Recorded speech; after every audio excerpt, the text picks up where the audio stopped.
Hey guys, it's Greg from the Shooter's Mindset. We're here live for episode 389. We have Garrison, one of the match directors for Guardian Long Range, here as our guest tonight.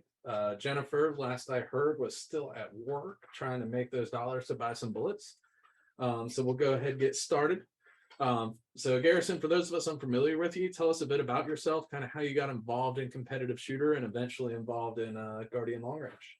Yeah, first of all, I want to thank you guys for having us on. It's always good to have somewhat of a platform in order to talk regarding the Guardian. As far as myself, I got started in shooting, kind of the typical way. My dad hunted like crazy when we lived in Maine and kind of raised me to be the same way. So guns have always been something that have been a pretty pivotal section of my life. And kind of conformed from there to where I got into more of the competitive type stuff, which originally it was like the pistol 3-gun, well, not really 3-gun, but more the competitive pistol, IDPA, USPCA, but kind of shied away from it whenever, when you're like a 12-year-old and you got like 30, 35-year-old guys that are just way too competitive for their own good, those that kind of shoos you away a little bit. And so the F-class community kind of,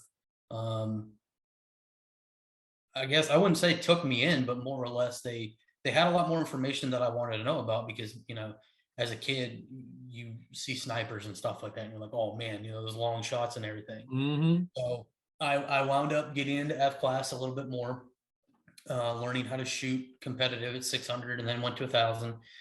And it kind of snowballed from there. I joined the military in 2007 and it kind of lined up with some of the things that I was doing in the military to where I would have an outlet in order to train on both sides. So on the civilian side and on the military side, you kind of get to train both sides. So it was a beneficial thing for me to do. And then as my career progressed on, it started becoming relevant that like weapons were kind of my niche.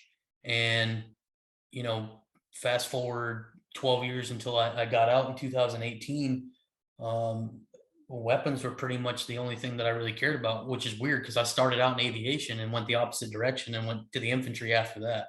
So like a lot of people kind of look at me like, why would you do that? kind of like this. Yeah. But it just so happened to be what I wanted to do. And so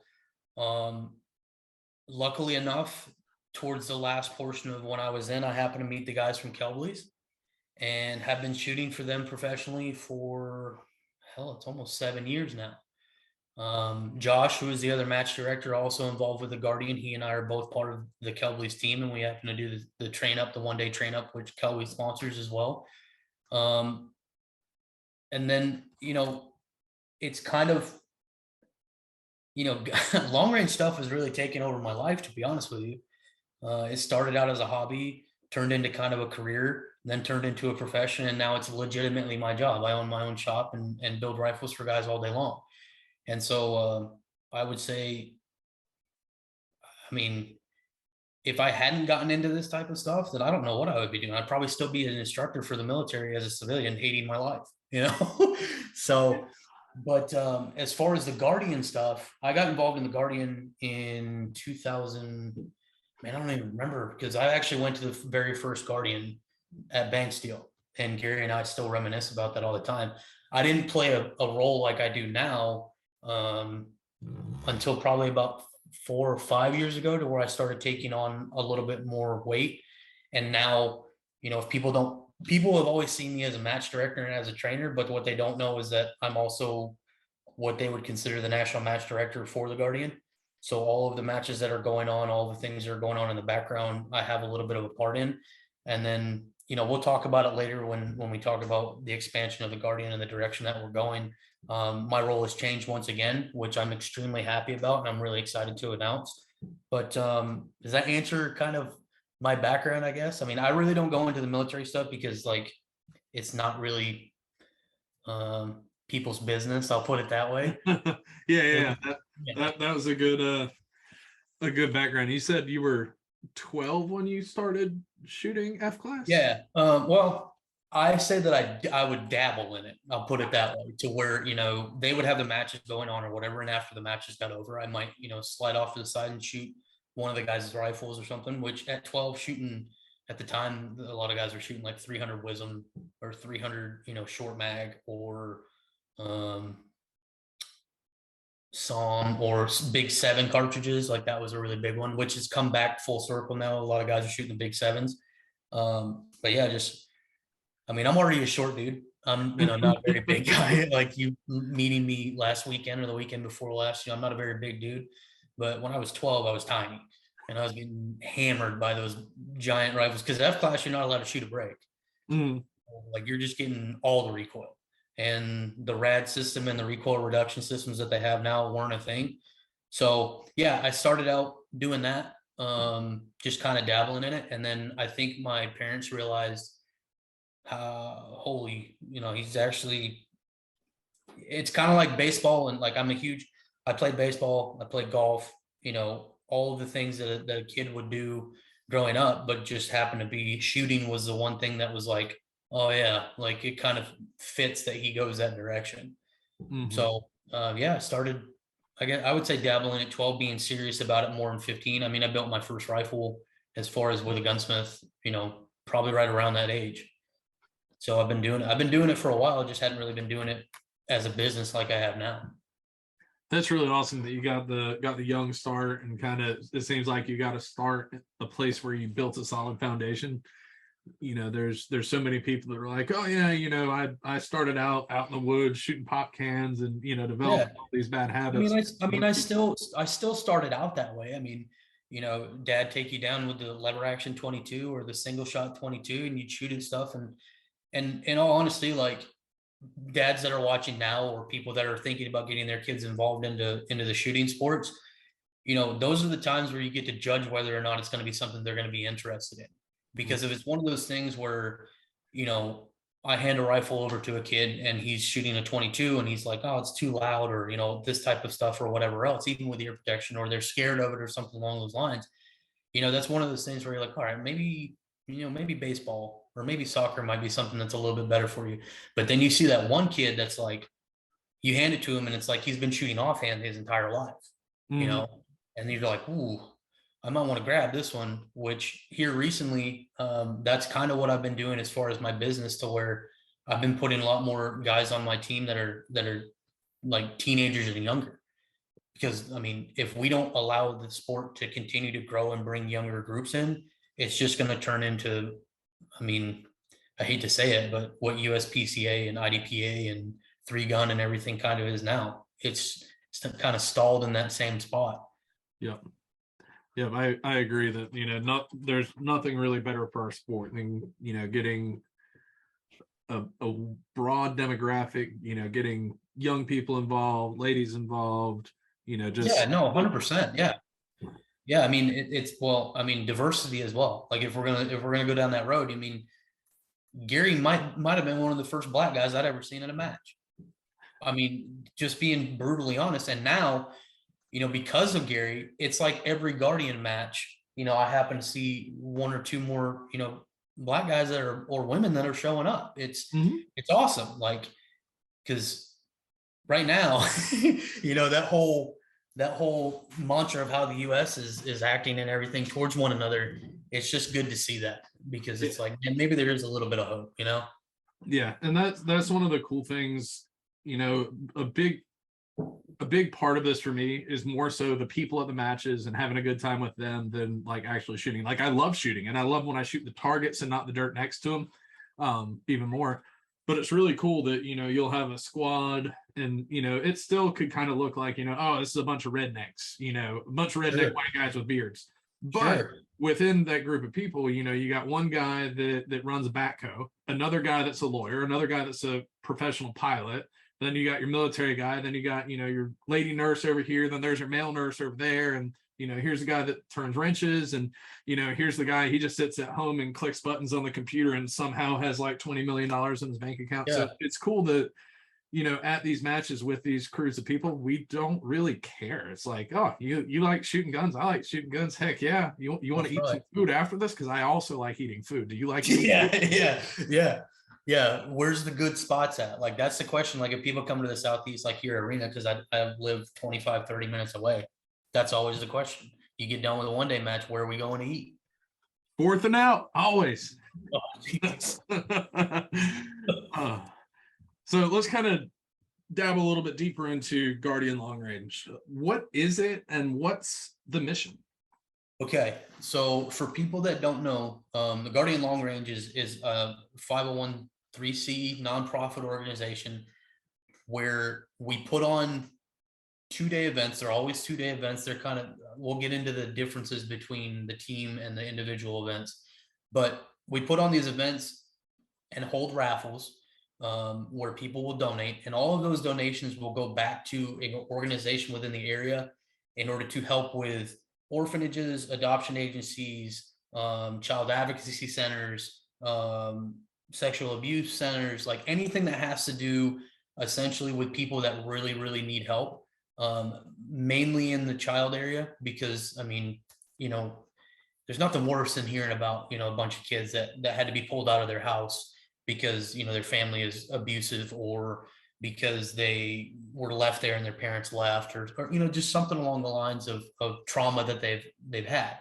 So we'll put on those events. Like I said, the donations will go towards that. And this year, I think we're going to change it next year, or we might keep it the same. We'll go into that a little bit more, but every event that we've had this year, which has been 5, will be 5 events, 6 events this year. We've given away $15,000 to whatever agency in the area that we select. In which, before we go down that, you know, if there's anybody that's sitting here listening to this, or anybody that happens to know an agency of an area that where we're kind of operating at, it's actually crazy that we sometimes don't have the ability to give away the money like we should. Like, if I knew what I know now, and I was just a regular viewer of watching this, or somebody that came out in order to participate in the event, didn't really know what was going on, they just wanted to come out and shoot, and it's hard for us to get rid of that money. Like, it's crazy to say that, but there's not very many places that come to us and say, hey, this is what we do. You know, this lines up exactly what you want with what you guys, you know, have going on. We'd be more than happy in order to come down and talk and do all that kind of stuff. So I would implore a lot of the people that are watching right now, if you happen to know of an agency, or a foster care organization, or a child advocacy center, and it happens to make sense for the area that we're going to be in, by all means, get us in contact with them, because you would be surprised at how hard it is for us to find people to take our money. Like, it's pretty crazy, and it's kind of sad, to be honest with you. And I know, like, in talking in the past, you know, there's really strict requirements that the Guardian puts on this. You have to help children and come and tell us where the money's going. Yeah. The other thing is that, you know, we run into it in the past with having problems with not being 2A friendly. So, you know, obviously we run a shooting competition, so you got to be 2A friendly in order for us to kind of talk with you. But the other stuff that's involved is exactly like you said. Like, you have to come talk to us and tell us exactly where that money's going. And then the next year, if you happen to be, you know, associated again with us when we come back in that same area, you need to come talk to us again and tell everybody where that money went, because the conversation between me and, you know, whoever's the head of that area, or Gary and whoever's the head of that area, or Miss Heidi and whoever's the head of that area, like, that conversation stays internal until we come back, and then that conversation becomes wide known. Because just as much as us being tax-paying citizens, which, you know, sucks, but at the same time, like, we don't always know where that money is going, and it's really frustrating. Well, for us, we need to be as transparent as possible, and the whole purpose of that is having somebody up there and you hearing directly from them where it's going. So, like this, the one in North Carolina that we did this year, we had the same people come back, and they explained to us that they built a dormitory for more kids. Like, they took that $15,000 and they went and they built a whole nother building in order for more kids to come in so that they can take care of them. Like, that's exactly what we want. Or, you know, they go towards clothing, or it goes towards books, or it goes towards education, or it goes towards, you know, training for their personnel and their staff and everything like that. Like that's important to us. So yeah, 100%. We have kind of have a strict thing going on because it's kind of a big deal. I mean, and we can call it strict, but also it's like as simple as simple can be. It's yeah, not like, sure. oh, we need you to make, we demand a sign up here and we want our name. No, it's like, help kids like us and tell us what you're going to spend this big old check on. Yeah. And from a different perspective, as somebody who, I've never shot a Guardian match, I've really enjoyed volunteering and ROing at them. Mm-hmm. But one of the things that we get for being an RO is, we get $100 worth of raffle tickets, but then you got the shirt sales that go towards it, and then we can buy more raffle tickets. And being somebody that sits here and then here's, oh, so this this organization did this and this and this and this with the money last time. I was like, all right, I'll get another 200 worth of raffle tickets. Yeah, so it helps them get more money, because like it's really cool. I've not heard of anything that's happened with Guardian money that's been like, oh yeah, we put it towards paying taxes or the water bill. Yeah. It's all awesome stuff. Like we'll talk about what the money from Georgia might be going towards in a little bit, but Sure. building a dormitory to sleep homeless children, like that's freaking cool. It's crazy. And I got to shoot guns to make it happen. Yeah, which is even better. I mean, the one thing that will always be a mainstay with the Guardian is that there's always a quote that gets said the entire time, and it's for the kids, because it legitimately is. We might have, in Cameo this year out in Colorado, we had kind of a little bit of a different advocacy center come in. It was more, it was kind of more all around thing. It wasn't really kids. But it was because it was the first time that we were in that area, and there was a lot of people that were kind of like, you guys are doing what? I don't really know if we want to get involved with it, especially with Colorado being how Colorado is right now. But yeah, it's always going to be that same. It's for the kids. It'll never be anything else. And with you coming out this past weekend or the weekend before, and helping volunteer, whenever I am an MD, the first thing, or one of the biggest things that I will always say at the beginning of the match to all of the shooters when we have a shooter's brief is that if you're here to win a trophy, you're here for the wrong reason. Like, it's great in order to be recognized for being good at shooting and stuff like that, but the main overall goal is this amount of money that's going to this organization and raising more of it so we can go somewhere else and do the same thing and continue the cycle going. I mean, a lot of people don't realize that we've raised over, I think it's $1.25 million in the past, I think it's almost 10 years now, or 9 years now. So we're looking to expand it, and we'll get into that a little bit more. I know you wanted to talk about that, but it's been a crazy ride, man. The Guardian is such a gnarly thing. And to kind of answer a little bit of the question that you asked before, like why I got involved with it. I'm not a foster kid. I'm not an adopted kid. I had a really good life. My parents were really, really good to me. They still are. I wasn't, I wasn't shot in the ass with diamonds or anything, but I had a good life. I didn't raise a silver spoon in my mouth or anything along those lines. But the way, my mother is extremely Southern and my dad's from the North. And so being raised with my mother most of the time, because my dad was gone a lot with the military,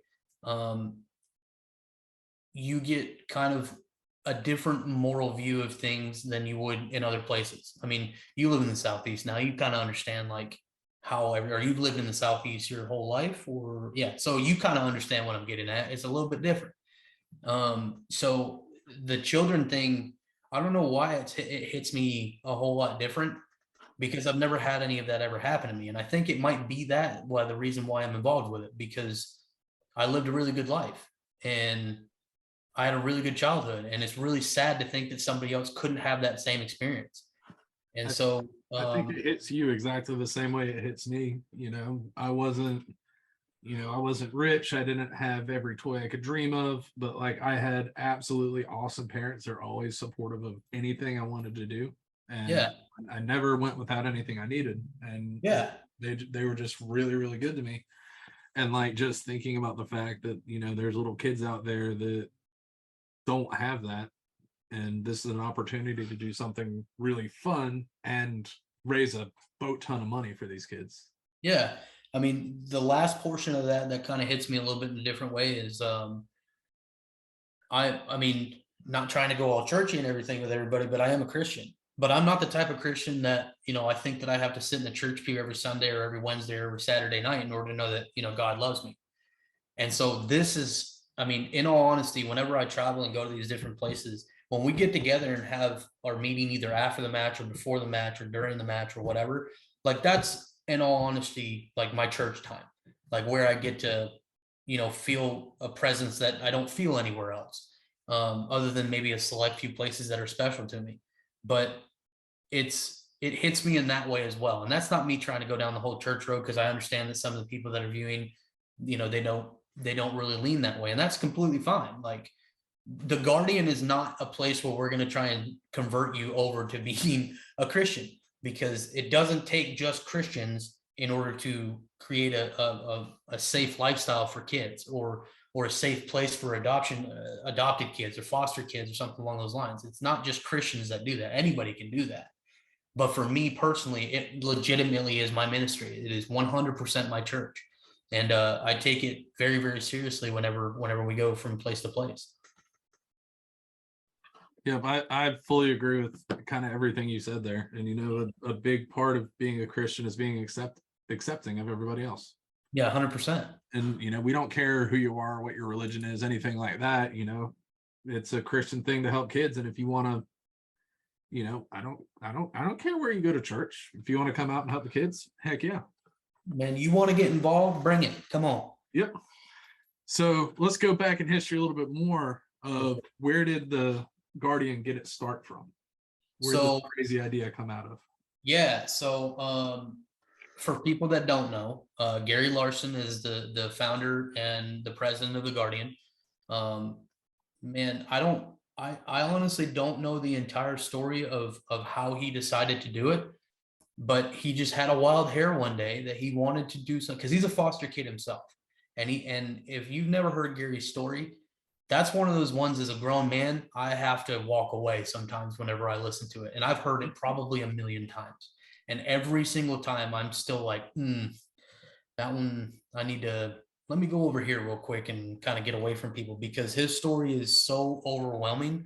Just the things that he went through as a kid, and the things that he went through as a young adult, and the things that he went through, with his own foster parents, and then it turning into, I'm not going to spoil the whole story for people, because if you haven't heard it, you need to hear it from him. But yeah, he had a wild hair in order to have one of these matches. And the crazy thing is that he decided to do the match, right? Like, he had decided to get in. These things are not easy to run. Okay, well, when we do the AAR about Georgia, I'll key people in on a little bit more of what's going on. And you'll be like, okay, things kind of make more sense now. Because I know I got ripped in the comments from the Guardian this past weekend. And that's fine. I deserved it. But anyways, so they're not easy to run. And the fact that he decides to run one and had never been to a long range match in his entire life is nuts to me. Never even been to one. Mm-hmm. Had a conversation with somebody, was like, this would be cool for us to do this, because it's kind of like what people are doing now, as far as, tactical, practical matches and stuff like that. And then just went and did it. And it's crazy, because if people knew what they've started with to where we are now, it's almost like a Fortune 500 company coming out of nowhere. It's pretty wild. Like, it's absolutely wild. So yeah, Gary just kind of had a wild hair, decided to run one of these matches out of nowhere. And then from there, it's expanded from doing 1 to 2 matches a year to, a couple years ago, we did 8 or 9 matches, and we've kind of scaled it back a little bit, just because I think we're more of a quality over quantity type situation now, to where it's all about the shooter's experience and 100% about, people's. It basically comes down to, if we can bring more quality matches where more people will come out and spend a little bit more money and donate a little bit more, that's more money that we can give away. And it's a whole lot better than doing 9 matches and having 60 shooters at each match versus doing 5 matches and having 120 shooters at each match. You know what I mean? Yep. So it kind of evens each other out. Plus, and this is probably something that Gary and I talked about, I mean, to no end for the last 2-3 years was, you know, you got to differentiate yourself from other lanes. So like you have the PRS, you have the NRL, you have the outlaw matches now, and the Guardian.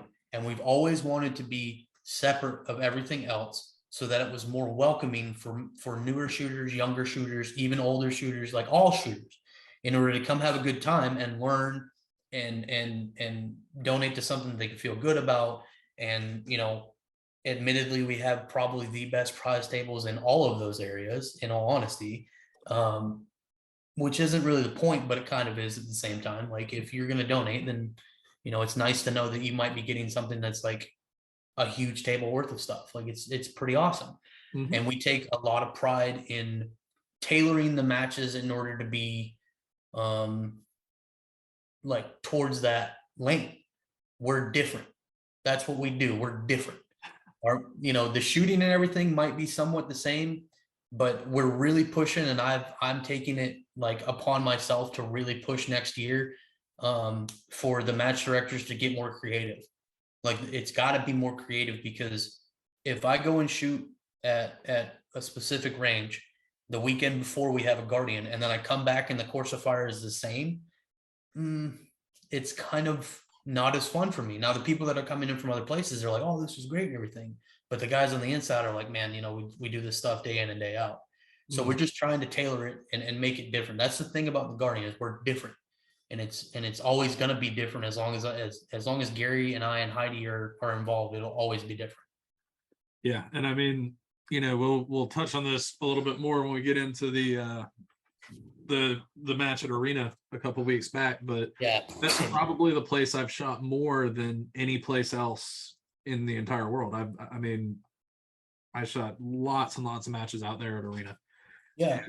And I saw places of that facility that I've never seen before. Yeah. Out of probably a dozen trips there last weekend. Yeah. And you know, even places where I've shot more stages than I could count from, as with every Guardian match I've shown up at, you know, Thursday there's a trip to the hardware store and we're building some sort of a new prop for some sort of a wild and crazy different stage that no one has ever seen before. I rolled up this time, go talk to my buddy Brandon. Hey, what we're doing? We're gonna build a coffin. We're gonna do what? Yeah. Yeah. So I guess we could kind of roll straight into that. Sure. Kind of a quick AAR, the Guardian match. I think it was 2 weeks ago at Arena Training Facility. Super awesome facility. Super awesome people running it. Eddie is the man. I felt like freaking royalty up in there, man, and I always do. Yeah. At Arena, I mean, they treat everybody right. I agree. I 100% agree. Eddie has always been very good to us. He's always donated the entire facility. He's been easy to deal with. I mean, hell, every time that I show up, because like I said, I live like 25 minutes from there, you know, I'll show up in order to start getting ready, or a couple months out, in order to kind of take pictures and decide on what areas of facility that I want to use for the match. And Eddie's just like, here you go, dude. Let me know what you need. And if you don't need anything from me, we're good. And then it's just smooth sailing. And it was the same this time. You know, the Guardian always has its little, just like any match that's like supposed to be a big spectacle or it gets planned months in advance. You know, there's always hiccups and there's always issues. And we definitely had some this year, just like we did last year and the year before that. And we probably will next year. I mean, it is what it is. But the Arena is one of the facilities that, as long as they'll keep having us come back, I will always ask us to keep going, because Eddie's good to us. Miss Beth, she is one of the best people we ever meet. Smart mouth, which is awesome. It's always good in order to talk, you know, but the rest of the people that he kind of has a group of guys that kind of rotate in and out of there that are different every once in a while when we show up. But it's never I need you guys to do this. It's what can we do for you? And that's how Arena has always been. And like I said, I will always go back there as long as it's open to us, for sure. Yep. One thing I did hear, I'll say this, get this out on the podcast too. Eddie was telling me they're starting to do kind of like team building, leadership development type classes out there. I know he did one for a big company out of Atlanta, like literally the day right before it. I'm assuming at some point in time that stuff is going to come up on their website as a, find out about it. But he was saying they did kind of some sort of a challenge course, and then something involving machine guns and something involving skeet shooting. So if you're looking for like, if you're tired of, going to play around a golf with your bosses, or, taking the team out for a quick, bowling exercise, something like that, head up Arena Training Facility. It is a place like you have never seen before. I forgot how big it is, but apparently I've been told after being out there a dozen times, there's a hole on runway big enough to land a cargo jet on. I still don't know where that is, and I thought yeah. So the facility itself, I think the last time that I know that they're going to try and expand here pretty soon. The last that I knew was about 39 or 3,700 acres. Multiple ranges, both 1,000 plus, in live shooting bays, 200-yard bays, 100-yard bays, pistol bays, zeroing bays. They do the master breachers course there for the bat boys. They do a lot of stuff with the Air Force. They have a ton of contracts with them. But yeah, I think you were mentioning that you got to see some of the facility that you hadn't seen before. Mm-hmm. Yeah, that's probably a quarter of what more is out there that people, haven't really seen too much of. It's a rad facility. I've been shooting there since it was called Legion OTG years ago. And the first set of guys didn't really manage it super well. And so when Eddie and them came in, and it changed over to Arena, how it is now, it really changed. And I can tell you 100% that the new managing group of it, or the new owners group of it, and Eddie being the manager of everything, has changed that place 100%. It was not a real fun place to go to before, because it was run not really poorly, just not with the correct hand. I'll put it that way. Yeah, Eddie is a very, very good face of the business, and like we said, he's just amazing to work with. For sure. So this was a team match, unlike a lot of the other Guardians. Why do we do team matches? What kind of sets it apart from everything else? Yeah, so some of you that might know about what the Guardian is, understand that most of our matches are a one-day. It's a two-day event, but it's a one-day individual match the first day, and then we pair everybody up the next day. From the number one shooter goes with the bottom shooter, and we just kind of fold everybody over, and it basically turns into a pro-am the next day, to where that number one guy should be helping that guy out who only had like 6 or 7 hits on the first day. Like, that's the whole premise of the Guardian. And to be honest with you, like, that is 100% what the true Guardian is. And I've always told Gary that, because I have more fun on that day than I do when I shoot individually, on the first day. It's great to go take a trophy and everything like that, but like I said, it's not the whole reason why we're there. The second day, not only did you the night before did you donate and have a chance at a raffle table and help kids and do all this, but the next day you get to take all that stuff that you either saw the first day or that you've kind of learned over the weekend and implement it by helping somebody who is struggling, worse than you were, and you might be one of those people, which, it happens. We all have a bad weekend, or, we don't train enough, or, we have a problem with a weapon or something along those lines. Like, that's generally how the Guardian goes, is a 1 day, 2 day type situation. The team matches, on the other hand, especially the last 3-4 years now, I'll be completely honest with you. The way that the sport is going, more people are enjoying shooting the traditional field / team matches than they are by going to a traditional 2-day, XYZ event.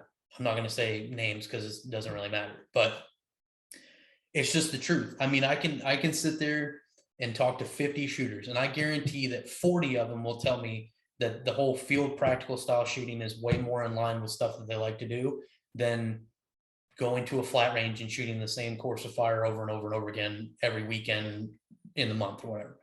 So we made a executive decision that we were going to start implementing the team matches. And I can tell you just from the board side of things or the executive side of things, that if it was feasible to do 6 team matches the entire year, we would do nothing but team matches, because the amount of hype that we get, the amount of people that we get, the amount of camaraderie that comes out of it, the amount of, pure competition that comes from it is way different than we get from our traditional style of matches, which makes a whole lot better because,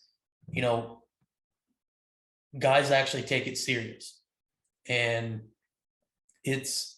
which is kind of crappy to say, but at the same time, like, just as I was saying about XYZs, like there's a lot of guys that go shoot that, like we were talking about, just to go have a good time. Like, that's great. Like, I love having a good time too. I'm extremely competitive, but I like having a good time too, and going seeing people that I haven't seen for a year or something along the lines, or just getting out of the house, because it's, house is basically like a prison to me now, to where you can go and experience a new facility. That's great. But if you've never shot a team match to where you're relying on your buddy and your buddy's relying on you in order to complete either a complex issue or a physical event, or, find it, range it, engage it type situation, it's different. And once you get hooked by it, I mean, it's hard to go back from it. And so we took that stance that we would do more of them and try and start pushing the team matches. So with GTI sliding out of the way this year, Arena was 100% always going to be the next one, because it can facilitate that many people at the same time, and we can get really creative with it. In which this year, if anybody who's watching participated, there's probably a very good chance that 80% of the stages that you shot you've never seen before, or you've never done anything remotely close to. And the stuff that you did, we still changed it up quite a bit to where it wasn't a gimme stage or anything like that. So that kind of answer why we decided to go the team route. Yeah. I totally agree with all of that. And I have admittedly never shot a team match. Well, I've never shot a team long range or sniper challenge type match before. Yeah. I've been at a ton of them in between our coverage of the Vortex Team Sniper Challenge, ROing at Mammoth, volunteering at Guardian. Yeah. And I tell you what, if you want some entertainment, I highly recommend volunteering to RO at a team match. It is the greatest. Listen, there is fun. There is some of the funniest conversations that you will ever hear is just standing next to a team when they're trying to talk each other on, or when they're trying to find a target identifier, or when they're trying to call wind or something like that. If you just want to have a weekend where you get out of the house, I 100% agree with what you're saying, with what Greg's saying, that you need to go RO an event, because it is enlightening. And to be honest with you, like, if you are thinking about shooting one of our team events or going to shoot a team event, I would highly suggest that you actually do go RO one of them before you go, because you will find out exactly what doesn't work and exactly what does work. So telling people that it's on the berm, look on the berm. Yeah. It's right next to the tree. Yeah. Sir, this is a grass field surrounded by trees. Yeah, you see the tree with the green leaves? Yeah. Yeah, that one's my favorite one. Where's it at? It's in the berm over by the trees. What? Yeah, so that kind of goes into the training stuff that's kind of associated with the Guardian as well, because we always do a 1-day train up. And for those matches, we always do things that line up with teams. So like learning your laser divergence as far as like where you actually have to aim inside of here at the further out it goes, in order to understand that your laser is actually giving you a good number, right? If you're not fancy and don't have one of the weapon mounted ones that are, $7,000-8,000, Oh, they can still screw those up. Trust me. 100%. Yeah, dude. Believe me. That's always a fun thing when you're sitting there ROing, and we don't, our stage brief is what we read you. I don't know how far away the targets are, but the first 42 teams that came through said something between 700 and 720. Someone comes up, all right, the target's at 382. I'm like, there's Greg, if I could tell you, because we'll talk about some of the stages that happened this weekend. If I could tell you how many times that I've RO'd team matches, and I know just as because I've set the stage up, generally where the ranges are supposed to be at. If I could tell you how many times that I've been in the glass, right, like sitting there ready to spot, and somebody says a range that makes no sense, and I just look up and I don't even look at the glass and just let them shoot, because I know they're hundreds of yards off, hundreds of yards. It's happened more times than you can even imagine. So with the training stuff, we try and help people with that, as far as, team talk on, or breaking things up into sectors in order to talk to one another, in order to really get somebody on target quickly, so you're not wasting time. Team dynamics as far as cross-loading equipment. And then one thing that we've always done, which I'm not 100% sure if we're going to continue to do next year, because it really shortens our time frame down, is data collection. Like if I'm going from here to Colorado, which is 6,000 feet above sea level, I want to know what my rifle is doing when I get there. I want to know how fast it's going, and I want to know how well the wind is getting through, or how well the bullet's getting through the air.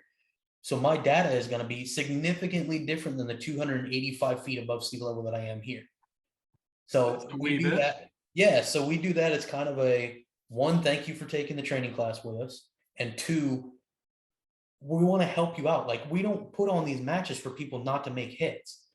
Like, now we also don't put on cream puff matches for the guy who wins to have a 98 percentile, because I think the guys who won this year, it was like 68% at the team match, which if I can stay around that 70 area, it was challenging enough for guys that are very good at what they do. And it might have been a little bit of an eye opener for people that struggled to understand where they need to train more at, or what they need to focus more on.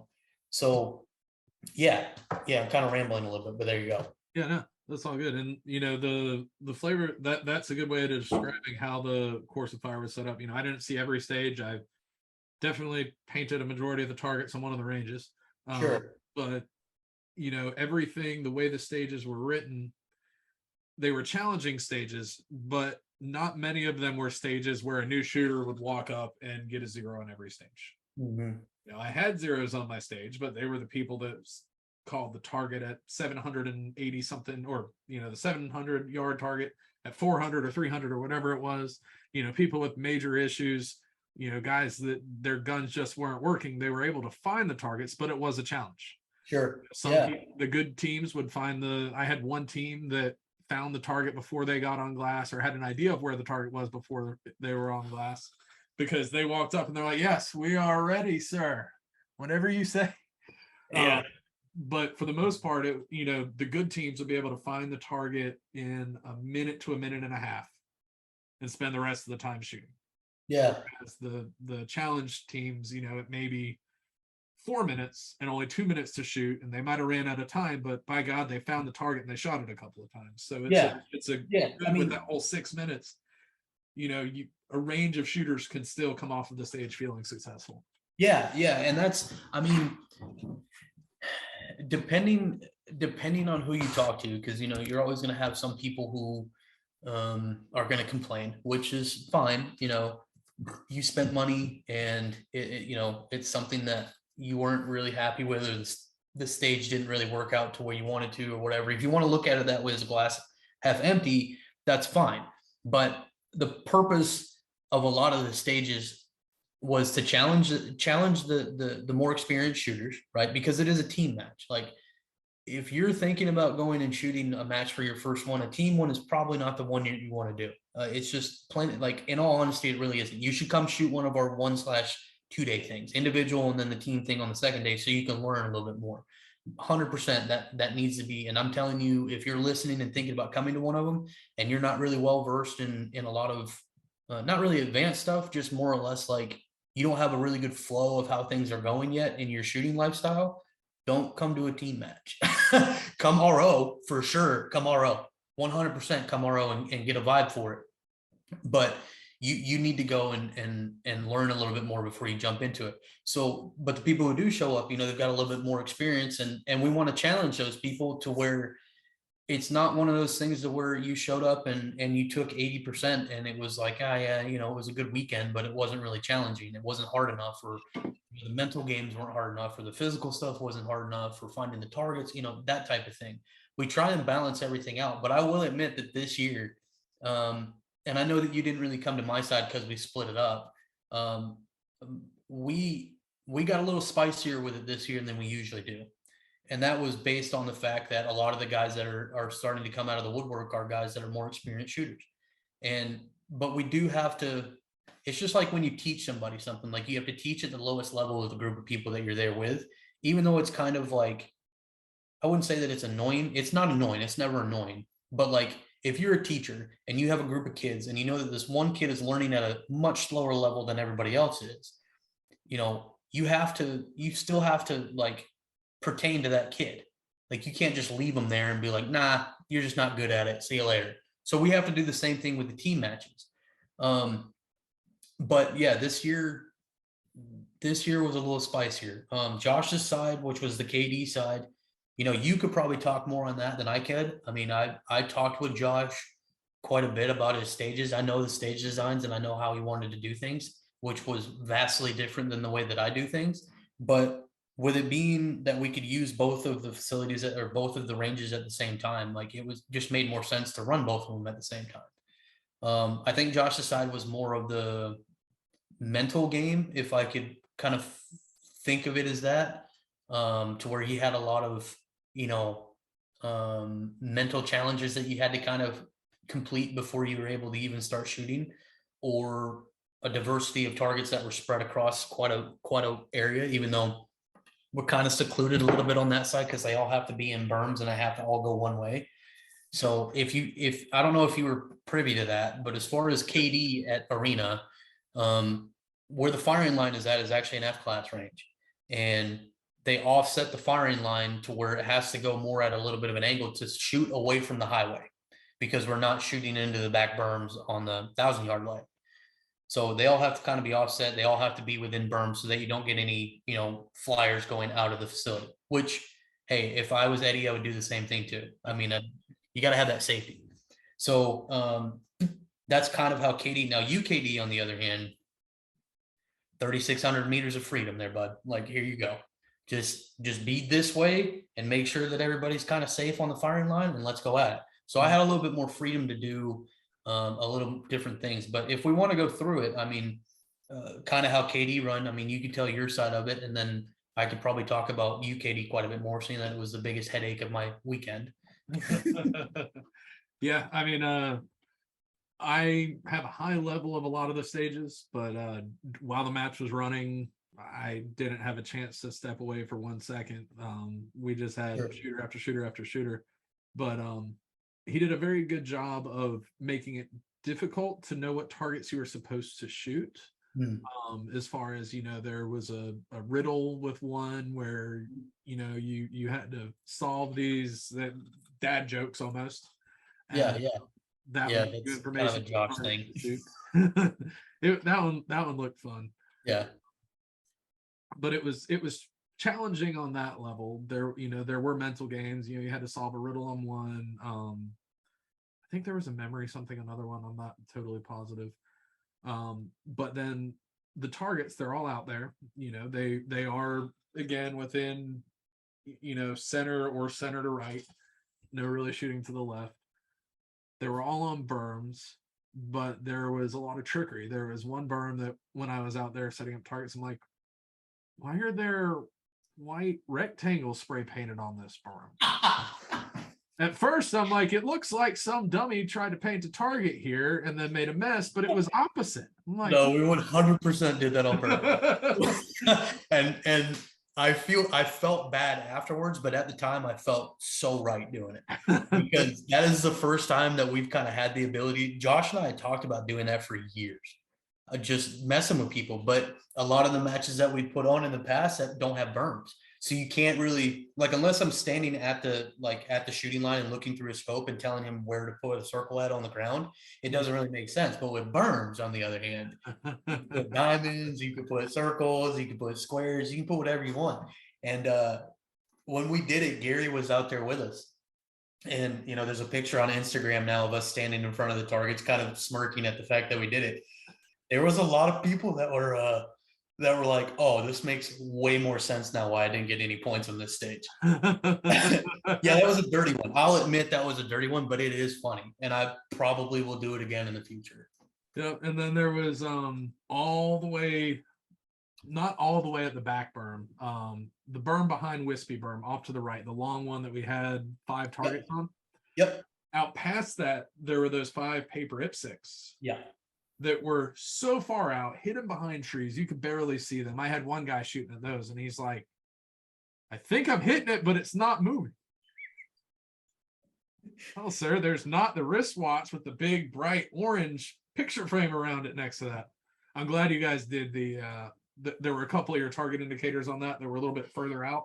Sure. And even with good glass with the Mirage, you couldn't quite make out what it was. So the shapes with the orange on it helped a ton. That was 100% Josh, because I took a different approach on my side regarding how to differentiate the targets.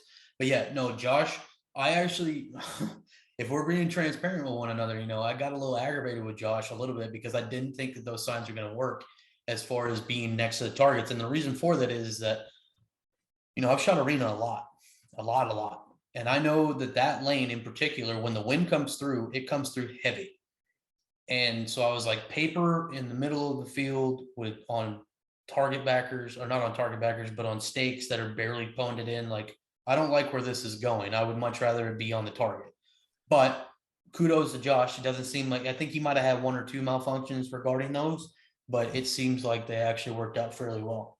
What you didn't count on is a world-class spray adhesive applier like myself gluing all however many of those there were onto those. Yeah, that was a task in and of itself, but yeah. I did really like the way he did that. It was something clean where you didn't have to worry about, you know, oh, you know, somebody shot, you know, we had an X on the target and somebody shot a bunch here and a bunch here. Now it looks like a slash, and there's slashes on the next stage. Yeah. So it worked very well, especially with how quick and last minute it was. Yeah. I'm happy with the way it turned out. It worked well for my stage for sure. Yeah. For the little bit of time that I spent over there, because, you know, whenever I'm running a match, I like to stay in the general area in order to make sure if something goes wrong, that I can take care of it immediately. So with me running UKD, I like to stay around to make sure that happens. Now, the little bit of time that I had in order to kind of jump over and make sure that Josh is doing okay, because I mean, in all honesty, you know, the year before and the year before that, I've always run that match by myself, to where I've run UKD and KD at the same time, or I've had to run one because we didn't have enough ROs, which we can also get into on this. But this is the first time that I've kind of been like, maybe I want to hand off a little bit of responsibility to somebody in order to go over there. But I still have that mindset of where I need to be all over the place, because being, you know, a board member for the Guardian, like, I have to make sure that everything's going the right way. So in trusting in Josh, I was very happy. I mean, Josh, if Josh is on here right now, he'd probably tell you that we had some heated conversations with one another as regarding his mindset of what he's wanting to accomplish. Like, yeah, like those conversations happen. There's a lot of stuff that people don't see in the background that goes on that we should get into in order for people to understand a little bit more. But on Josh's side, you know, when I did get over there, I was pleasantly surprised at the fact that, you know, was it a little bit slower? I'd say that both sides, day one, ran about the same pace, but that also comes back to, you know, the amount of volunteers that we did have, and the fact that we were able to actually, I mean, let me put this into perspective, okay? Whenever match directors decide that they want to run team match, right? There's almost always a guarantee that you're going to start early in the morning and you're still going to get done around 4:30 to 5 o'clock in the afternoon. It's almost always a guarantee. It doesn't matter how many times that you've gone through and planned things out and done, you know, your time frame and all of that kind of stuff. It doesn't work that way. There's always something, right? So for us, and this is not including snaps and movers, which we can get into at some point as well too. If we hadn't have done that, like the second day when we decided to take it out because it was kind of running plus we had volunteers that just decided to leave, which was, not really the greatest thing. But if we had decided not to do that stage the entire weekend, and that hadn't been something in order to get people some experience on, I mean, that side would have been done about 2:00, 2 to 2:15. And for a team match, that's outstanding. In order to get 7 stages done at 2:15, that's outstanding. The same thing on the UKD side. The reason that one kind of ran a little bit different is because I actually spread it out across the UKD and 2 other sites that were about, 3/4 to a mile away from where UKD actually was. So you have to have those turnaround times. You have to have somebody driving the truck with a wagon on the back of it in order to make sure everything's going, the way that it needs to go. So, but yet we still got done at 3:30. So if, I know that there's probably some people that shot the match that are watching this right now or listening or whatever. If you really sit back and you think about it, when we went to GTI last year, I shot GTI last year, and I 100% waited over 2 hours to shoot a stage multiple times. And I didn't get done or come down off of the tower until 6, 7 o'clock at night when it was almost dark out and people were already getting ready to do the raffle. Like, it's just something that happens. So for us to have run that and 2 things going on at the same time, nobody get hurt, everybody genuinely have a good time. Yeah, there were some hiccups. Yeah, there were some courses of fire that were shot incorrectly and had to be shot the same way the next day. Like, there's a lot of stuff, but for us to have gotten it done by 3:30, 4 o'clock, I mean, you really can't ask for much more than that. I mean, there's just a lot going on. There's a lot of moving parts that people just don't see about it. So it was really a good thing for me to come over and be like, hey man, you good? And he's like, yeah, I've only got 3 more teams left on this stage and we're done. And I'm like, I mean, what else can you ask for, man? So Katie, without me knowing 100% what the course of fire actually was, it was really nice that it ran smooth, in my opinion. I'd heard some gripes and stuff like that about certain individuals and maybe certain stages, but other than that, I mean, at the end of the day, nobody got hurt and everybody seemed to have a good time. I mean, everybody, I didn't really get any complaints on my stage. Everyone was having a good time. Everything was flowing good. That man did some work. He's an animal now. He is 100%. There's one thing you will never hear me say about Josh, because like I said, Josh is literally my brother. If he has it in his mind that he wants it to go this way, it's going that way. Like, that's the direction that it's going.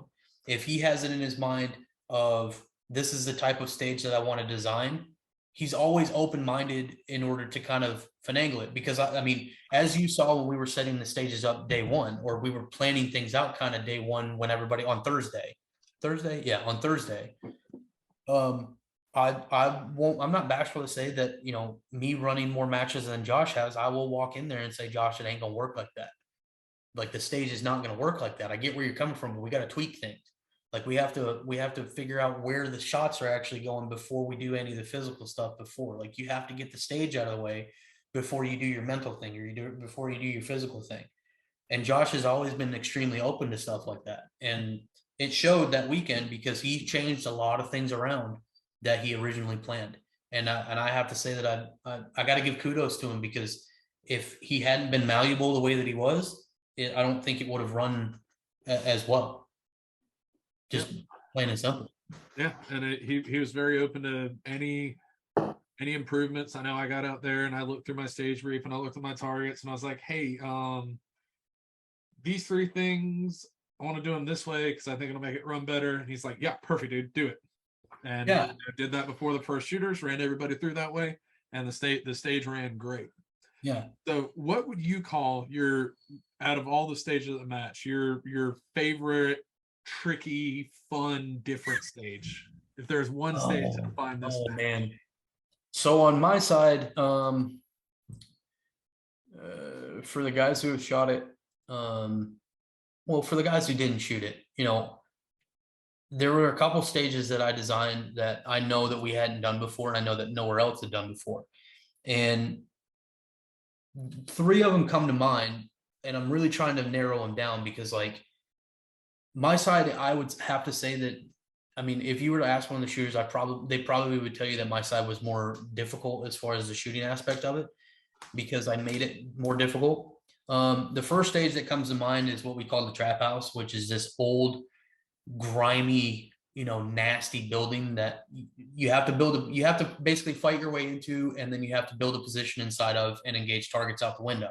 Mhm. And I can't take 100%, claim for that stage, because, I actually ran that stage at Bushnell Sniper Challenge probably 4 or 5 years ago now. And it was similarly set up, but I cut a lot of things out. And I set the targets for that stage too. And I remember people complaining about how hard that stage was. So I went back and I did the same thing again with the targets. And so the way that that stage ran was 6-minute part time, had to have all your gear in hand. You were allowed to stage your rifles up on the porch, but on the start signal, you actually come up onto the porch, you engage 3 pistol targets. Both shooters have to hit it once. So you have to go boom, boom, and then your buddy, boom, boom, and then your buddy, boom, boom. And then you dump your pistols after you make them safe and you get inside the building. Well, in the building, I only have one window open and another window for the RO.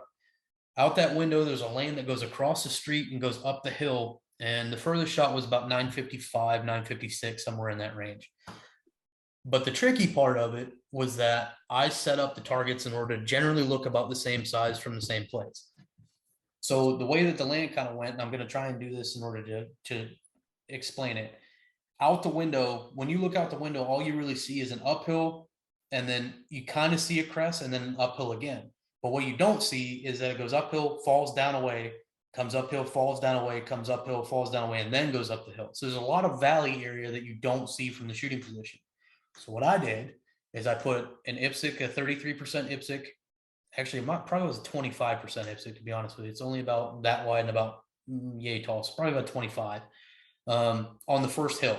So when you look at it, you're like, man, that thing's far away. But in all actuality, it's only about 330 yards. The trickier part of it is the next target that was there was what's called a sniper's head, where it's just basically the shoulder level up and the man-sized humanoid silhouette. Well, I had Brandon Ford, which you met or you've known. I don't know if you've known him before, but Brandon that weekend, I had Brandon sitting in the window with his spotting scope, and he talked me on until the size of that sniper's head and the placement of that sniper's head was literally on top of the hill in front of me. And that hill was probably 300 yards in front of me. But the way that it sat there is that they looked like they were very close to one another.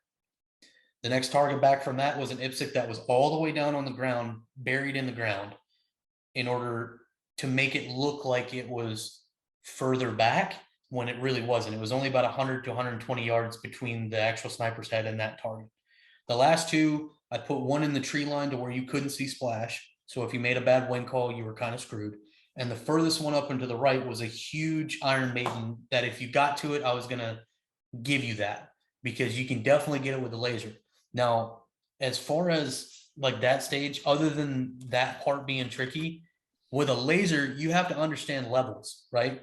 So the window is basically sitting almost on the floor, okay? So when you build that position, you're going to either be off of a table or you're going to be off of, if you put the ottoman sideways and both of you sat there, you both could have sat in that window and been fine. But there were so many people who were over top of each other or crammed in there next to one another. Like, you have to think. Those are the type of stages that I like designing, because if you're going to do team stuff, then you're going to do real team stuff. I'm going to cram you in an area in order to be a team together, or I'm going to have you have to yell at each other in order to get the communication right, or I'm going to put you in a box right next to each other and only give one of you, the ability to see down the lane. So you have to talk your buddy on. Like, those types of things I like to do. So if you don't understand levels with lasers and beam divergence, you are going to struggle on that stage.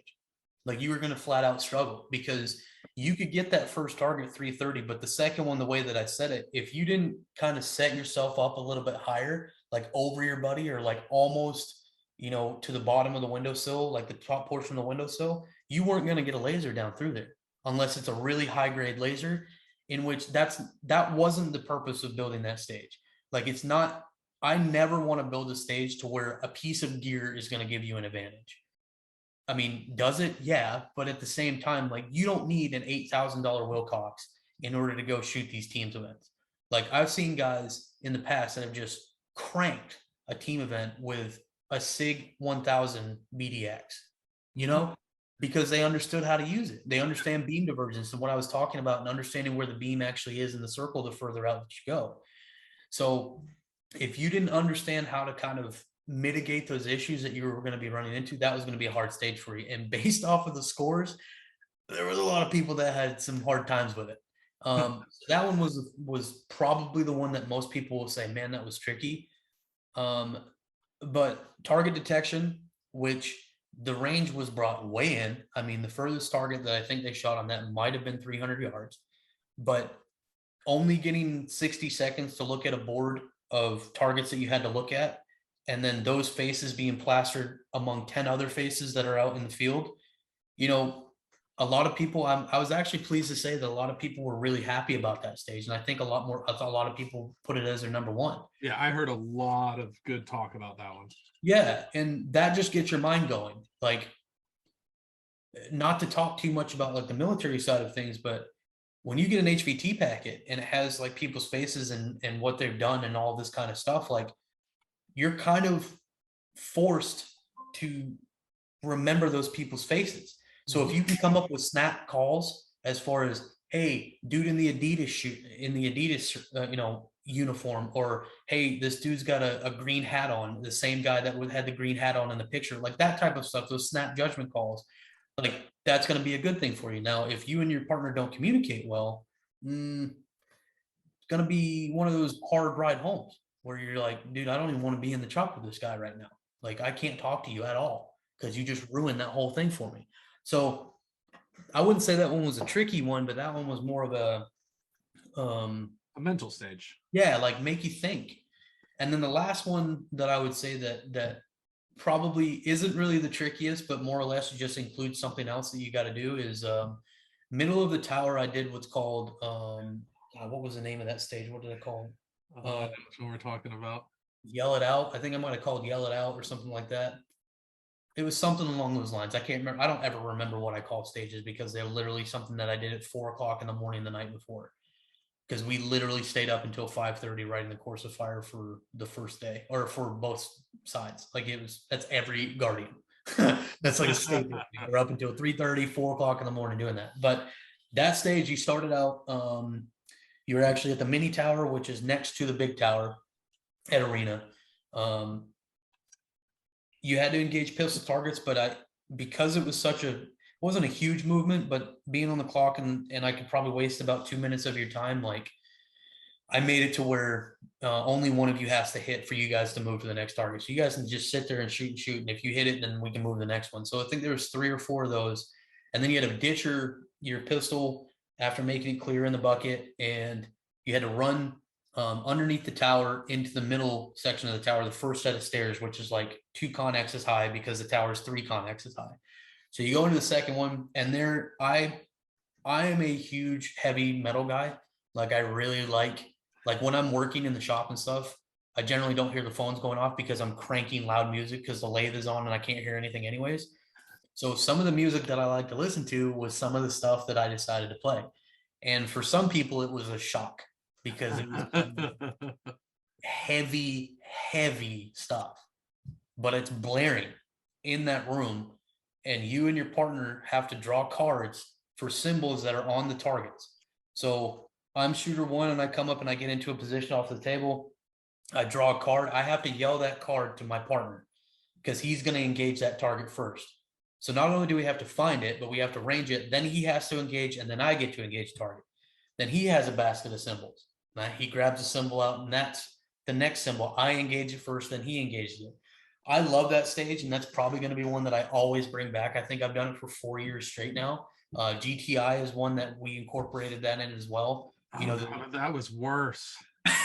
Yeah, was terrible. I specifically told Gary that this year I'm not listening to the 1, 2, that whole crazy soundtrack. I'm like, I'm not listening to that all day. If I'm going to listen to music, I'm going to listen to some heavy stuff that I'm okay with, but that I can't do. I mean, that was good as like a mental game for the shooters for 6 minutes. Like, it messed you up, but like I'm surprised the RO on that stage didn't, try and eat the So ground.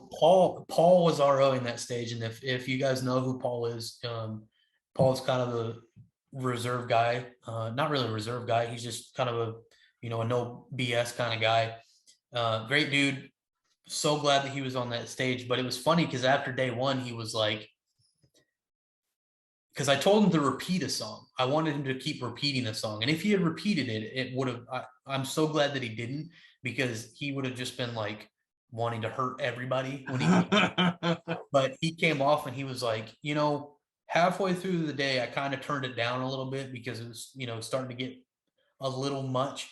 He goes, on the second day though, I found myself turning it up because I'm starting to like kind of get into it and stuff. He's like, I'm actually going to probably listen to some of this stuff more often now. And I'm like, that's rad. I mean, but yeah, no, Paul's a trooper. Him and Ron, older guy. Ron doesn't have the best of eyes, so he just agreed in order to kind of do the admin portion to make sure that everything in front of the tower when they get done with pistol, that everything kind of ran smooth. Mhm. So really appreciate him. I appreciate him being honest about like, man, I can't look in a spotting scope, but I want to help. Always appreciate him doing that. So yeah, those guys were troopers. I was actually kind of curious to hear what Ron thought about that type of music, because he's an older guy, and I don't think he's really into like Acacia Strain or Emure or some of these evil type music. But that was a pretty fun one. But yeah, I think those three were probably the tricky ones, and the one that probably is my favorite is always going to be the Trap House, because playing visual games with people is always fun for me. Yeah, on that one, when we followed y'all out there, I was in the truck with Brandon, and Yeah. I looked at it through the glass, and then both him and I got out there and we're like, where the hell is the target? It wasn't this far away. So like, I mean, it worked on us, and we were watching you set it up. Yeah. Yeah, it's a gnarly way to do things, but like it teaches you so much more than you will ever know. Because if you're struggling, like those first two targets, I know that I can get a good range off the first target, but the second target I can't get something off of. If I'm on the clock, I'm just going to hold high and see where it goes. Mm-hmm. I'm just going to hold in the reticle and see where it goes. And then if I happen to make a hit, or if I happen to get close, when my buddy gets to shoot it, I'm going to give him a correction of some sort and be like, man, it's more like 600 yards than that 450 or that 375 that we were getting off the top of the hill. Like, it's just, sometimes you have to make those snap judgment calls in order to, either progress past a target or make a guess on it and then continue on, because you're wasting so much time in that zone. In all honesty, that target is a waste of time. That's all that I really do that there for, is a waste of time. Yeah. So just make a judgment call as a team, and your time management is what it ultimately comes down to. So let's go on to the I guess the outcome of the match. Sure. What organization benefited from the arena match? Well, there was actually a couple, because at the same time that we were doing, the regular Guardian match, we actually had the Grudge Cup going on as well between the Army and the Marine Corps, which, that's a completely different subject to talk about. And it's kind of a sore subject for me, because it didn't turn out necessarily the way that it was supposed to. And that's, it's just the nature of the beast. They still had a good time. I still had a lot of compliments from a lot of the Army and Marine Corps teams about how the stages were designed, but we just decided to roll those guys in. So, the ASA and the SSA came out, Army Sniper Association, the Scout Sniper Association for the Marine Corps came out, and they did their annual gathering, as far as, just a group of snipes getting together, talking shop, learning more things about one another, how to make the community better, or, understanding that in some realms their jobs aren't relevant anymore, and trying to make them relevant again. So it was beneficial to them. But as far as on the Guardian side, we actually had the Georgia's Children Advocacy Center that came down, and they've actually been privy to one of our checks before. But this time it was kind of at a different level, to where the last time that they came down, the money more went towards, I think, training. And this money this year was going to go towards more facility and children or child oriented stuff. So maybe books, or maybe classes or probably close, more than honest, because that's usually where it generally goes. But Miss Amy came down. She talked with a lot of us that were there, the shooters that actually took part in sitting and listening to what was said. But the main part about that portion of the Guardian is really understanding why we do all of this. Mhm. It's not, oh, I got to listen to this before we're going to do a raffle or anything. It's, man, I need to listen to this because this is an important thing that gets overseen too much in the regular world. Everybody complains about having a terrible life, but you've never seen a terrible life until you've been in an orphanage and seen 75 kids that all sleep on bunk beds right next to each other and probably aren't going to be, adopted. I mean, it's a horrible thing to go through. So it's always great to have them come down and kind of explain where it's going to, what they do, the road that they got. Like, it's always awesome. Somebody at a high level, like Miss Amy, hearing her progression from where she started out to where she is now, all the things that they have to deal with, because we can sit here and talk and say, man, it's really bad for these kids. It's really bad for these kids. But a lot of people don't understand that it's also a heavy burden to hold as a foster parent, or as part of an adoption agency, or as part of a child advocacy center, or something along those lines. Like, I don't know if you've ever heard of the term sin eater, but a lot of these people are sin eaters for these kids, as far as they have to hear all these horrible things that they went through, and they have to hold on to them and take care of how those kids are, so they don't have to think about it anymore. Mhm. Right. So it's really crazy, and it's kind of disheartening sometimes in order to hear those stories. But yeah, that's who wound up coming down this time. And it sounds like they're putting the money in the right direction, but just like we do every year, we're going to have them out there on the carpet talking to everybody about where it went next year. And so let's talk real quick. So I learned what a child advocacy, I can't even say that word. Child advocate. Yeah. Child Advocate Center is on Saturday night. Sure. Yeah. I learned Saturday about it night. there. So Saturday night. What is it? What do they do? Oh man, that's a deep one. Okay, so looking at it through, looking at it from above the world down in a very simple way. These places are set up essentially for children who have been put through molestation, terrible, home living situations, family oriented stuff that's more on the, unfortunately on the, rape side. So these centers are basically set up with groups of people that have either been in the foster or the adoption agency world, but they wanted to tailor their skills more towards the harder things, the heavier things, right? So there's a bunch of these places around the US, and I honestly can't tell you how many there are, but as far as Georgia is concerned, the way that they work is that they essentially bring in from all the different counties, right? As far as each county might have an advocate in that area, but they don't have like a center. So these centers are places where these kids are either taken to, or they might have testing facilities as far as for, the sexual related stuff, or the abuse related stuff, like a lot of the crazy things. So that's essentially what they do. And kind of what I guess the way she explained it to us is one of the biggest things, and this is going to sound really shitty because there's no other way to say it. A lot of times when there's an unfortunate situation with a child like that, the police that show up first ask, hey, what happened? And then, then they go to the hospital and they ask, and then this person asks and that person asks, and before they get to court, 13 different people ask this child what happened on literally the worst day or days of their life. And then you have these lawyers for these people that do this that are like, oh, well, they said something different all these different times. And it's, it doesn't end up adding up for that. So instead of that, they bring all of the experts in immediately to, in the best way possible, get the information from the children once, instead of them having to retell it 16 times, and then obviously take care of them and hold on to them while they go through this process. So yeah, it's yeah, I mean, that's 100% in a way what they do. And it's awful to think about that. It's awful to think about the fact that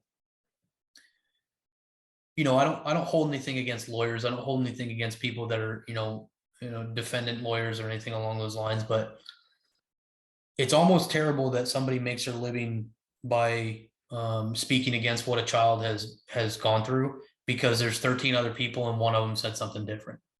yeah, Like, it's awful. Unfortunately, it is the way that the law works. But yeah, so what they're trying to do is basically streamline that process to where they have everybody come in, they have the doctors, and it's not only that, they also train a lot of those people. So they also will bring in the police departments and have giant training centers or giant training seminars of how they need to approach these situations for that not to happen in the future. And I believe that Miss Amy said that that's either what some of our money went towards or is going towards, is the scholarship. I think she said 75 police officers. Yep.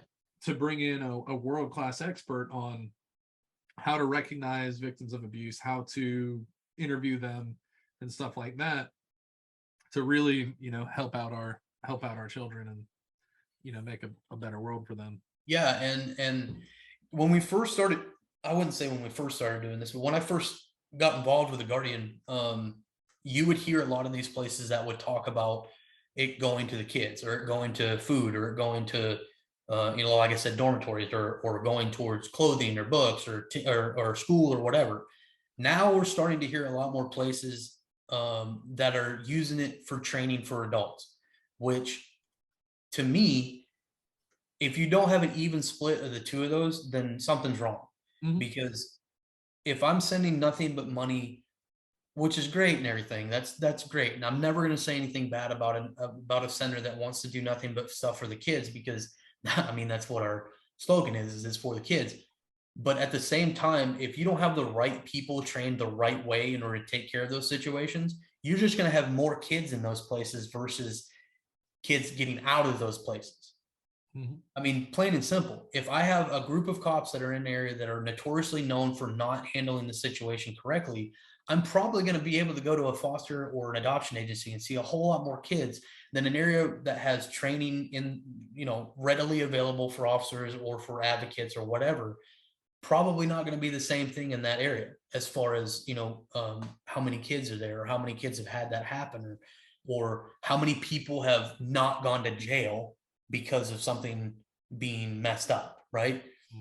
So in my mind, if you don't have an even balance of the two of those things, it's a win-win no matter what. But in that situation, it's like, okay, we're doing full circle now. The full circle thing is really what we have been trying to push towards a little bit more. But like I said, I mean, it is for the kids, and that's all that really matters. Yeah. So let's jump down the list a little bit. We have one more Guardian match coming up this year. December 3rd and 4th, I believe. Going to be out in Pearsall, Texas at 7 Foxtrot. Gentleman, MD's name is Eric Finlay, former Marine Corps gunnery. So I think he was a gunny, but either way, that's going to be our last one. And I think we've got, is it 30 or 35 slots that we got left? So as of this afternoon, there were 33 spots still available. Yep. So, I mean, there's plenty of spots available for you guys to come out. If you're on the fence about shooting a match, you've looked into the PRS, you've looked into the NRL, you've looked into the outlaw stuff, even the 22 stuff. You just want to get your feet wet and really come to an event that 100% is different than a lot of those. Whether it's this one or it's one in the future, I mean, this would be probably your best bet in order to come to a place where you're not going to get judged, and you're probably going to get more training than you ever thought that you would ever get at a match. And that's like while you're shooting, not like coming to the training event. It's people that genuinely care about the cause, care about new shooters coming, because we're also about new shooters. I mean, it's for the kids, but as far as the event is concerned, we want new shooters, we want new people, we want more diversity, we want, younger, older, experienced, non-experienced. If you want to come shoot and just have a good time, come on, because that's all that we really do. It's a bunch of good old boys, more than likely, that just enjoy it. But yeah, Texas is the last one for the year, and then we start back over, I believe, in either March or April for next year, but that'll be announced. So let's say you're close to Texas, you want to come, you're not quite ready to shoot. Is there a place they could sign up to maybe help RO, or even if you're not a good spotter, is there something they can do? Yeah, for sure. I'm glad you kind of brought this up, because this past match, we did a lot with way less than what we needed.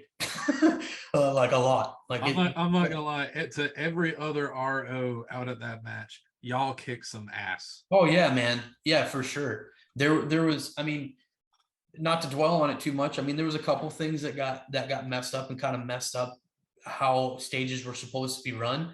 But in all honesty, like, we ran two seven stage courses of fire on two separate facilities with like 10 people. Like, how do you do that?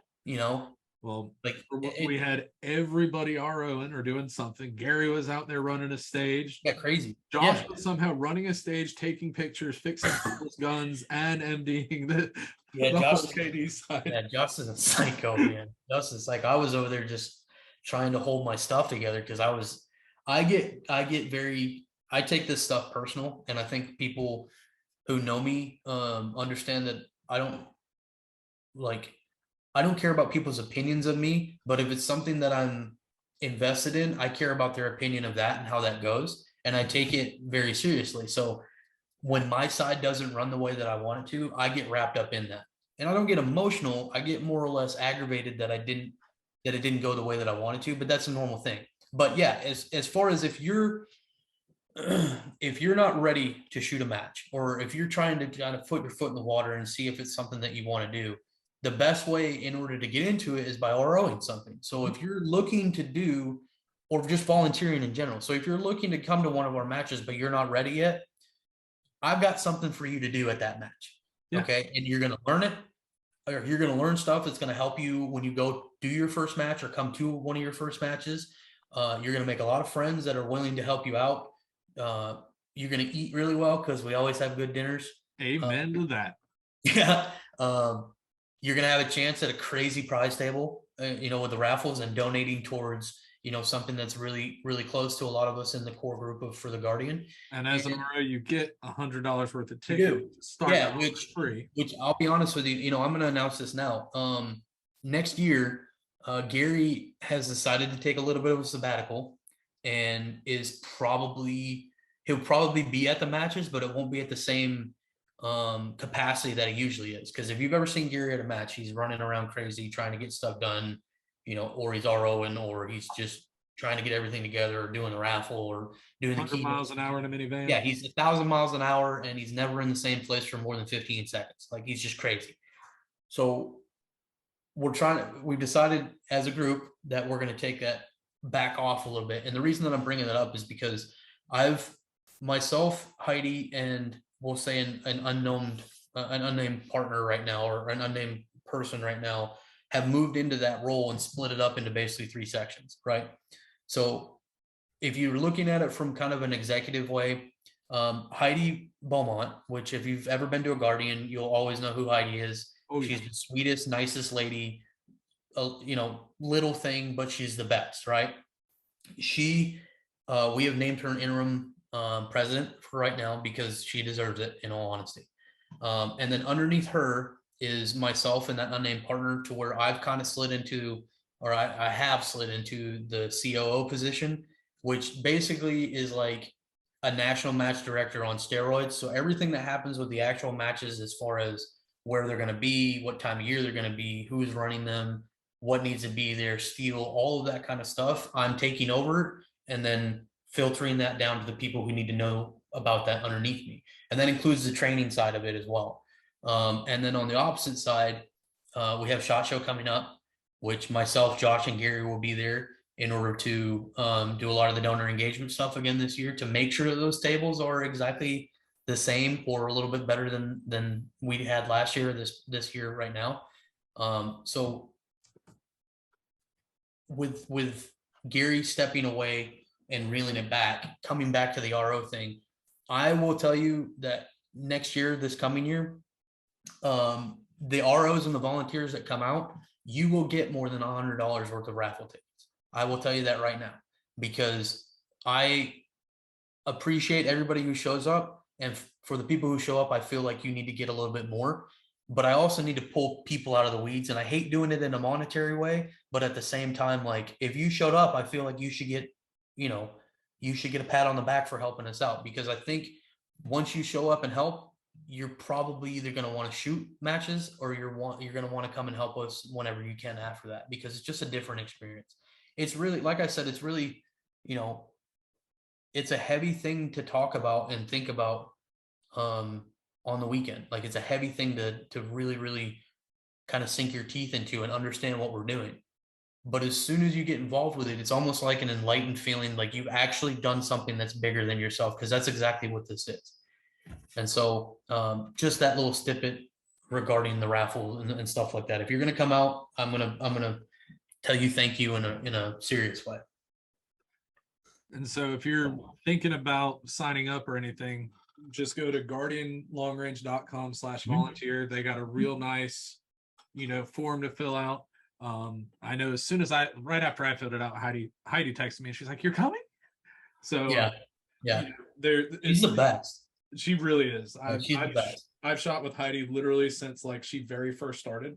Mm-hmm. And she's one of my favorite people to go shoot with. Yeah, she's easy to talk to. She's easy to talk to. She's easy to be around. She's not over the top or anything like that. She's just the best. Mm-hmm. She is super awesome. So that covered volunteering, match, blah blah blah. We kind of started on big changes. Are there any other big changes coming for next year? Yeah, so it's still kind of the same status quo regarding the number of matches that we're going to do. We just started setting dates to things. The biggest change for next year is that the first match, that I don't know if it's the first or if it's the second, but we are coming to Pacific Northwest. We have decided, I went out and scouted at the beginning of this year. We went to the In Motion Targets facility with Carl out there, and I got to be honest with you, it got me excited again, and it's been a really long time since I've been excited to go to a new facility. So you're going to get a little bit of that valley shooting. You're going to get a little bit of that higher elevation right along the Columbia River, gorge to gorge type thing. Haven't decided if we're going to do a traditional style match or if it's going to be a team, but just, follow us on, Instagram and Facebook and obviously on the actual guardianlongrange.com website. And we'll kind of go into a little bit more of that. Directly after that, I believe is Frontline, which would be in North Carolina, Paul's place, which is always a great time. Oh, we're in the hoodie. That's right. Paul is a very good friend of the Guardian. He always has been. He always will be. Cannot say enough about that guy. If you've ever shot around him, if you've ever shot one of his matches, he gets it. I mean, he just does it. Yeah, everything runs smooth, and it's like a Swiss watch up there. It's really awesome. Let's see. After that, we've got, I believe, Cameo. We're going back to Colorado because the facility is just too crazy not to use. When you can sign up for a match, have a side-by-side that you use the entire weekend, go up onto a mesa, shoot into a mesa, shoot down a valley at 6,000 feet, and when you're driving up, helicopters are going underneath you through the valley. Like, it's a crazy place to go shoot at. High wind, high angle, awesome facility to go to. Awesome facility to go to. So we're going back there. Arena again. And I do believe that is 100% probably going to be the team match for next year. It could change, but I don't think it will. The facility is just too good for us not to continue to use it as a team event. And then, Michigan was in there somewhere. I don't remember if I think that's before Cameo or maybe right after Cameo. I suck at this, like dates and stuff. I really suck at. I can tell you where we're going. I just can't tell you when we're going to be there.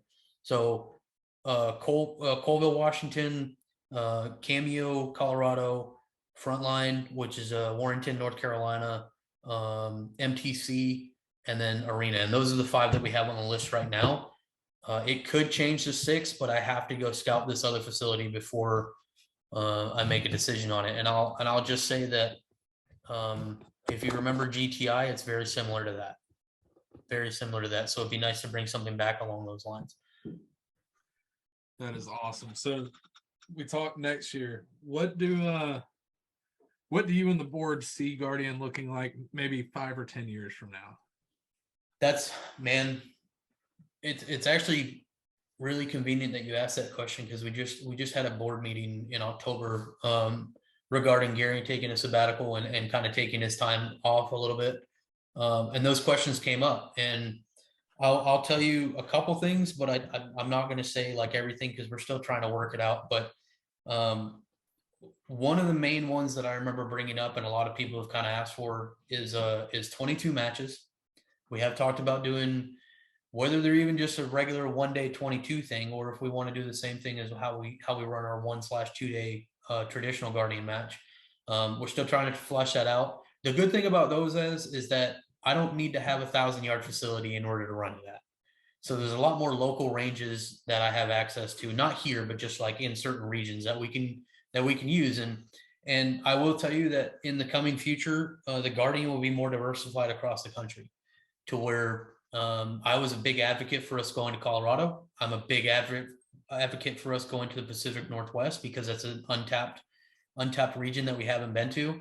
I think we'll try and, I've been a big advocate for going to the Northeast too. There's a couple facilities up there that I'd really like to reach out and see if we can do something at.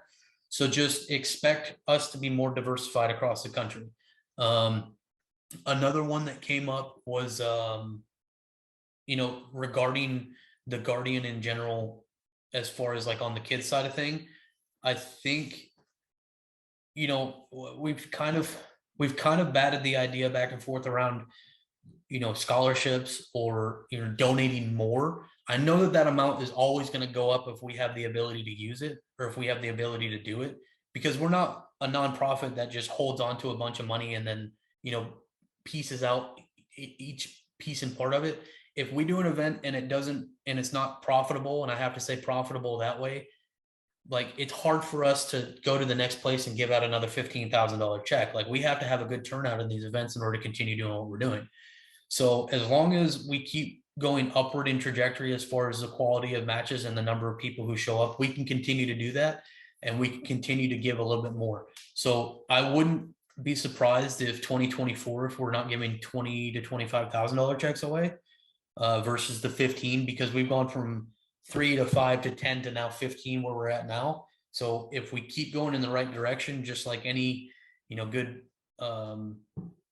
Fortune 500 company, if we keep going that direction, we can keep doing more. And that's always what we want to do. We just want to do more. And that's not only on the kids side, but we want to do more on the shooter side as well, because y'all are just as big a part of this as the kids portion of it. I mean, they're the driving force. So we have to pertain to what's going on with that. Other than that, I mean, next year really is just going to be a status quo thing. New facilities, but we have to maintain the status quo in order to make sure, because when a lot of these people that are watching now think of the Guardian, if you've ever met Gary, like, he is the Guardian. Mm-hmm. His story is the Guardian. His whole process is the Guardian. He lives and breathes the Guardian, even though he's at a very high level with the company that he works for on the main job side of thing in his work life. He's still 100% the Guardian all the time.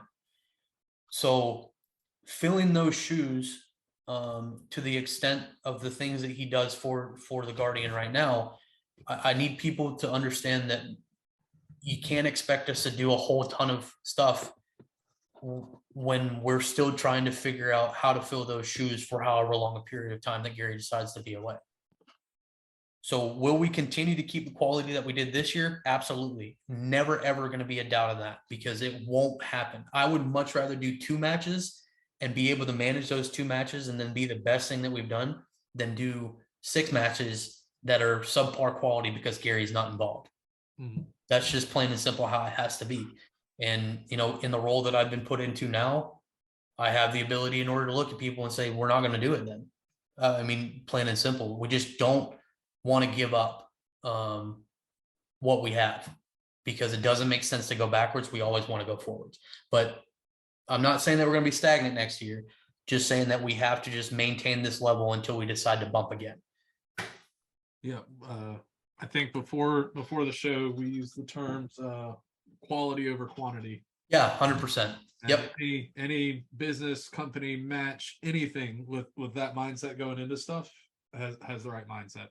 Yeah. Because I'd be willing to pay more and drive further for a match that I know is going to be run well, be super fun, the loaded prize table, you know, versus, you know, something that somebody cobbled together in 15 minutes and, you know, there's some target somewhere to shoot. Like I might not even drive an hour for that, but I'd go and drive, you know, 5-8 hours for a Guardian level. Yeah, and one of the things that Gary and I have talked about over the last couple of years is that, you know, I think 2 years ago we ran 8 or 9 matches, and you could just feel like by match 7 you're just dragging. Like you're just dragging, and it's really hard to be passionate about something. You know, that passion comes back to you when you start talking about the things that you're doing it for, or the people that it's going to, or the kids or stuff like that. Like that always stays there. But man, I'll be 100% honest with you. I'm gonna be completely transparent. There's times throughout the year where it's getting towards the end of the year, like after arena, I don't want to talk to anybody for like 2 weeks. Like I don't want to be around anybody for like 2 weeks, right? Because it's just such a drain. It's such a grind. And so 2 years ago, you know, it was about match 7, and Gary and I kind of looked at each other, and we just both were basically sitting in the chair, you know, after we had had a 14, 18, 20-hour day or whatever, and just looked at each other and been like, we need to start thinking more of the destination style matches. And what I mean by that is like, let's go pick some crazy places that it's a privilege to go shoot at, run a really good match out of that place, have an awesome prize table, have, you know, a bunch of people show up that are new or whatever, and just make it a destination thing, like a vacation for shooters, you know? So that's why Washington was added, because I'm telling you, this place is gorgeous when you get up there. That's why Cameo was added last year, because it's unbelievable. You should have seen Gary, myself, Rob Harvell, and Lemon, Josh, were all staying in this Airbnb. And there was a double rainbow, okay? And it was like perfectly across the sky right in front of where our Airbnb was at, which was directly across from the range, across from the Colorado River. I don't think I've had more of a sissy moment in my life than to be crazy about a double rainbow. You know what I mean? But in the place that you're at, yeah, but in the place that you're at, you're in the middle of nowhere shooting a rad facility with some of your best buds, and now there's a double rainbow. Like, come on, dude. Like, why wouldn't I wanted to have been there? So that's like, I mean, the double rainbow obviously was a plus, but that type of experience is what we're trying to kind of bring as far as that destination stuff. So that's the direction that we're heading towards. That is awesome. That's a good road to be on. It sounds like the future. For sure. For sure. And if people want to get involved, like, because the big thing, you know, you had mentioned about people ROing and volunteering and coming and helping us out. Like, we desperately need that. Like, we desperately need people who aren't about themselves. Not that really matters, but if you want to come and help, like, just go volunteer. We're not the type of people to make you do something you don't want to do. Like, if you don't have experience doing something, either you're going to learn how to do it, or you're going to go do something that you feel better about doing. Like, if you're more of a people person, you might be able to help out with a raffle table, or setting up for the dinner that night, or doing that, you know, doing those types of things. Now, if you're good at being an RO, I'm going to put you on a stage that you feel comfortable with ROing on. If it's a difficult thing, I'm going to put more experienced ROs on those types of stages. But the main thing is like, I need shooters to show up, but I need ROs and volunteers probably twice as much. Because it is definitely a challenge. You know, this was probably the most RO constrained match that I've worked. Oh man, you weren't there the year before. Really? The year before, I had 65 teams, and 7 ROs. Damn. It was not great. But anyways, I digress. Anyways. Yeah. I think that about wraps up for this evening. We'll go ahead and line down to shout outs. Do you have anyone you'd like to shout out at the end of the show? Obviously, Josh Lemon being the match director for one of the match directors from the last match. I've always got to shout out the boys. Kelbley's always going to shout out Kelbley's. If you're in the market for a new custom action, that's won 100. I think we got 113 world records now. If you're looking for that high end quality without the frills and BS, and just good quality people that you can call and talk to a Kelbley on the phone when you call, like that's the people to go with. Shameless plug because I do shoot for them, but I've shot just about every action on the market, and I can tell you there's a reason why I've been with them for 7 years. Obviously go check out all the Instagram feeds as far as the Guardian Long Range on Instagram, on Facebook, on guardianlongrange.com. We do photo dumps just about every day. So if you don't have don't have a vibe of what we do yet, go check that stuff out. You'll understand a whole lot more. Other than that, man, I mean, all of the people that are involved with us, like Night Force and Vortex and Swarovski, Collis, Manners, McMillan. There's so many companies. Like I could sit here for probably an hour and a half just naming off companies that we're involved with that have made it easy for us to gather more people and put more stuff on the prize table. Like it's actually a real blessing to go to SHOT Show and it not be a grind in order to have people help us. It seems like the more and more we do this, the more and more people are like, wait a minute, I know you guys, come over here and I want to help you guys out. Like, it's awesome. That's awesome. Mm-hmm. And it makes you feel really good about what you're doing. Thunder Beast, listen, if there's one company that I have to say that kills it, and I don't want to single them out just because, but when you show up to a Guardian, there's probably going to be anywhere between 6 to 10 Thunder Beast certifications on the table. And that's generally 2 free ones and a bunch of 50% off. KGM is starting to come in a whole lot more now regarding suppressors. YHM, as far as Yankee Hill Machining, is coming in with a whole lot more suppressors. Terminus. I'm sorry. Somebody's going to get mad about that one. Terminus coming in and supporting us. Arkin,